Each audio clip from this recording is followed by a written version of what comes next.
तरह का मतदान हो रहा है। काफ़ी उत्साह लोगों में दिखाई पड़ रहा है, काफ़ी हुजूम भी दिखाई पड़ रही है, लंबी कतारें भी हैं। युवा हो या बुजुर्ग हो, तब सभी उम्र के लोग जो है इस मतदान में भागीदार बन रहे हैं। काफ़ी उत्साह दिखाई पड़ रही है। काफ़ी गर्मी भी है, इस गर्मी के बीच में मतदान का काफ़ी उत्साह है। तमाम सेल्फी पॉइंट बनाए गए हैं, तमाम जो है पानी की व्यवस्था की गई है, गर्मी के निजात के लिए तमाम व्यवस्थाएं जिला प्रशासन द्वारा की गई हैं। आपको कैमरे के माध्यम दिखाई दे रहा है, देखिए तमाम सेल्फी पॉइंट लेते हुए लोग दिखाई पड़ रहे हैं। ये सेल्फी पॉइंट जो है तमाम बूथ में बनाए गए हैं। तमाम युवा वोटर जो है इस सेल्फी पॉइंट से आकर के युवा अपने सेल्फी पॉइंटों को ले रहे हैं और तमाम मताधिकार का प्रयोग कर रहे हैं। वाराणसी में लगभग 2 मतदान केंद्रों पर 2 जगह ईवीएम खराब होने की और देर से मतदान शुरू होने की बात सामने आई, मगर कुछ ही समय बाद लगातार मतदान केंद्र में व्यवस्थाओं को सुधार दिया गया है। वाराणसी में तमाम ऐसे युवा वोटर हैं हमारे साथ हैं। हम इस वक्त वाराणसी के नगर निगम बूथ पे हैं जो कैंट विधानसभा में आता है। यहाँ उपस्थित हैं और तमाम ऐसे वोटर हैं, उनसे मिलकर के बात करना चाहेंगे और पूछना चाहेंगे कि इस मताधिकार का उपयोग कैसे करना चाहते हैं। क्या नाम आपका है? मेरा नाम रवि शर्मा है।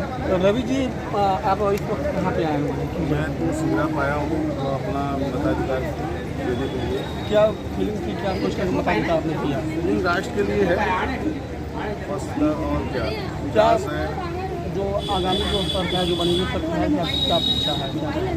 इच्छा जो पहले की क्या चाहिए कि विकास हो, मतलब क्या बनारस से खासकर 10 सालों का जो अंतराल रहा, 3 साल किसी बात की मोदी चुनाव लड़ रहे हैं, कितना 10 सालों में विकास दिखा पड़ा? बनारस विकास तो इतना हुआ है कि जिसको बताना भी हमको संभव लगता है। बनारस में जैसे घाटों का विकास हुआ, रोड का विकास हुआ, रोपवे बन ही रहे हैं और तमाम तरह के जैसे पार्क और के सुंदरीकरण हुए, सारे समझ लीजिए कि बनारस जो पहले का बनारस था उससे अब में बहुत अंतर है। तो तमाम मतदाता युवा वोटर हैं जो लगे हुए हैं और तमाम सेल्फी पॉइंट भी कर रहे हैं और काशी के विकास की बातें भी कर रहे हैं। काशी विकास जो हो रहा है तमाम ऐसे और युवा तमाम हैं और महिला भी हमारे साथ हैं, उनसे मिलते हैं, बात करते हैं। क्या नाम आपका है? पायल जी, इस वक्त कहाँ पे आप खड़ी हैं? नगर निगम के पास है। और किस वोट करने आई हैं? क्या माइंड में क्या चल रहा है? क्या वोट डाला, क्या सोच के आपने वोट डाला है? एक भारत श्रेष्ठ भारत। एक भारत श्रेष्ठ भारत। और आम आपके जो वोटर हैं, आपकी उम्र के हैं, उनसे आप क्या कहना चाहेंगे? क्या आपका संदेश होगा बनारस कि आपको अपनी बुद्धि से और करके विचार करके आपको बीजेपी को वोट देना चाहिए। और हमारे साथ तमाम और भी लोग मौजूद हैं, उपस्थित हैं और लोगों से मिलते हैं, बात करते हैं। क्या नाम क्या लगता है? अंकित जी, आप इस समय वर्तमान में नगर निगम बूथ पे हैं, वोट डालना है, क्या फीलिंग आपको मन है, क्या सोचते आपने वोट डाला? हम लोगों ने विकास के मुद्दे पे वोट डाला है। बनारस का चतुर्भुज विकास जो हमारे माननीय सांसद नरेंद्र मोदी जी ने किया है, किसी की भी सरकार हो, पूर्वोत्तर सरकार हो, पूर्वोत्तर सांसद हो, किसी ने भी इतने सांसद ने इस शहर बनारस का इतना विकास आज तक नहीं किया। आप बाबतपुर से लेके इधर संदहा तक चले जाइए, रोड का जो जाल बिछा है। आप यहाँ नगर निगम में जहाँ खड़े हैं इसके बगल में देखिए रुद्राक्ष का निर्माण, ये किसी के संभव ही नहीं था जो अन्य कोई कर पाता सिवाय नरेंद्र मोदी के। नहीं, तीसरी बार एकदम सांसद बनेंगे और डंके की चोट पे बनेंगे। उनसे अपेक्षा आने वाले जिस तरीके से उन्होंने विकास किया है उसी तरह से वो विकास करेंगे, हमारी इच्छा यही है और हमारी आशा भी यही है। तो आप देख रहे हैं तमाम ऐसे युवा वोटर्स हैं जो इस मतदान केंद्र पर हैं। इसी तरह तमाम वाराणसी के तमाम ऐसे जो है बूथ हैं जहाँ पर लगातार जो है यहाँ पे भीड़ लगे हुए हैं और तमाम वोटर्स जो है यहाँ पे मौजूद हैं और यहाँ पर जनता तय करेगी, जनता तय करेगी कि ऐतिहासिक वोट से हारेंगे कि ऐतिहासिक बचेंगे। वो सही है, सही है, एकदम सही। 4 जून को हर हर महादेव होगा, हर हर महादेव, हर हर महादेव। हार तो मोदी बनारस छोड़ के भाग के जाके दक्षिण में तपस्या कर रहे हैं। उनको तो बाबा गंगा के तट पर तपस्या करनी चाहिए बाबा के विश्वनाथ।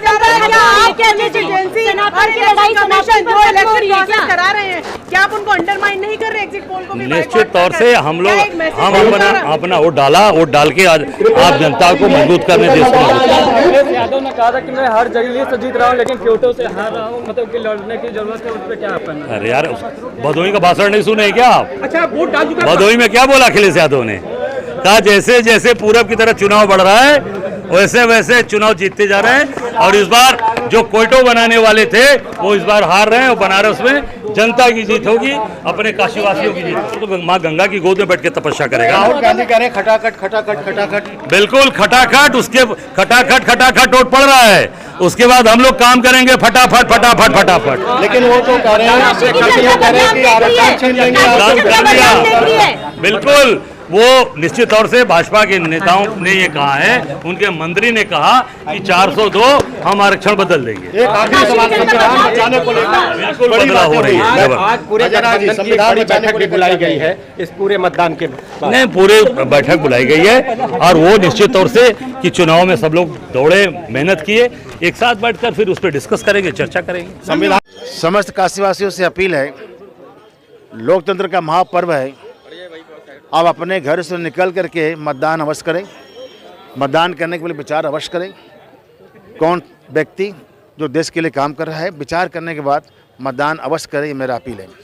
आज प्रभु राम ने, प्रभु कृष्ण ने, बाबा शंकर ने काशी वासियों को, ये 13 लोकसभा चुनाव हो रहा है, उनके संरक्षण करने के लिए तपती धूप से बाहर निकालते हुए आज बदली कर दिया है। यह सनातन परंपरा के प्रति आस्थावानों पर भगवान कृपा करते हैं। हाँ, वहाँ पर करीब 45 मिनट तक वहाँ के जो अधिकारी हैं उनके लापरवाही से वह मशीन ऑन नहीं कर पाए थे, इस कारण से विलम्ब हो रहा था। लेकिन बाद में सेक्टर प्रमुख आए तो उन्होंने इसको चेक कराया तो मशीन ऑन हो गया, करीब 45 मिनट उनका डिले हो गया था, इस कारण हमारी लाइन लगी हुई है। संदर्भ में आपने किसी अधिकारी को इत्तला भी की है सर? नहीं, चूँकि मजिस्ट्रेट आ गए थे, उन्होंने जाकर को देखा तो उन्होंने कहा कि हम करवा दे रहे इसको, तो उन्होंने एक्टिव हुए और चालू कर दिया गया। लेकिन 45 मिनट विलम्ब हो गया था, कुछ लोग चले गए थे वापस, उनको कहा कि बुलाइए वोट करा दें। लोकतंत्र के महापर्व पे आप गाजे बाजे के साथ आए हैं, परिवार के साथ में सुबह सुबह। ये लोकतंत्र का महापर्व है, हम सब लोग यहाँ से अपने आसपास के लोगों को, कॉलोनी वासियों को लेकर के निकला गया, ताकि यह एक लोकतंत्र की बारात थी, तो लोकतंत्र की बारात के लिए निकला गया।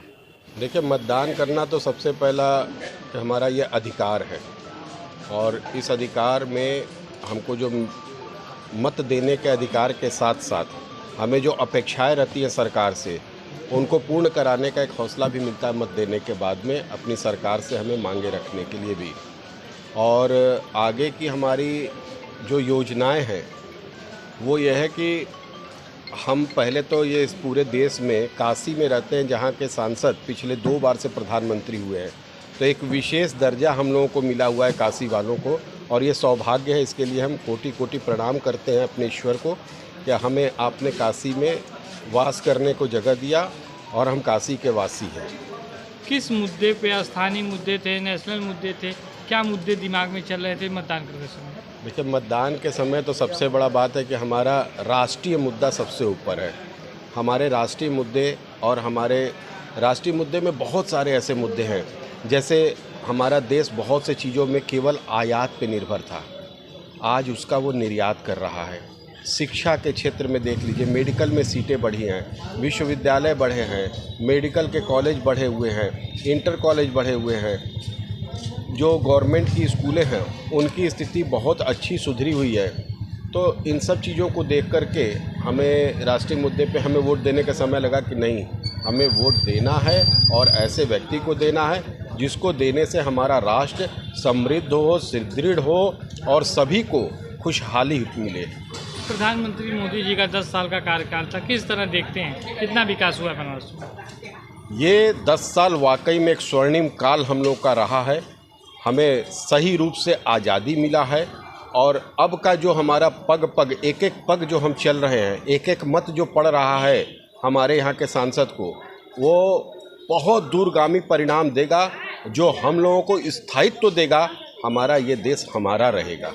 10 सालों में बहुत विकास की योजनाएं बनारस में चली है, आने वाले 5 सालों में किस तरह की योजना चाहते हैं, कितना विकास चाहते हैं? देखिए, बहुत सारी तो योजनाएं अभी पूर्ण भी नहीं हुई हैं। जैसे आप देख सकते हैं कि प्रधानमंत्री का जो स्मार्ट स्कूल है वो अभी कई जगह बनना है, जो हॉस्पिटल हैं वो अभी कई जगह पे बन रहे हैं। बनारस में इस भारतवर्ष का पहला रोपवे बन रहा है, वो अभी प्रगति की ओर ही है। तो बहुत सारी ऐसी योजनाएं, तो हम तो ये चाहते हैं कि हमारा शहर, हमारा प्रदेश, हमारा राष्ट्र जिन जिन योजनाओं को मूर्त रूप देने में लगा हुआ है, उसके लिए हमें प्रधानमंत्री जी को आना ही चाहिए, और निश्चित है कि उनका आना बहुत ज़रूरी है देश के लिए।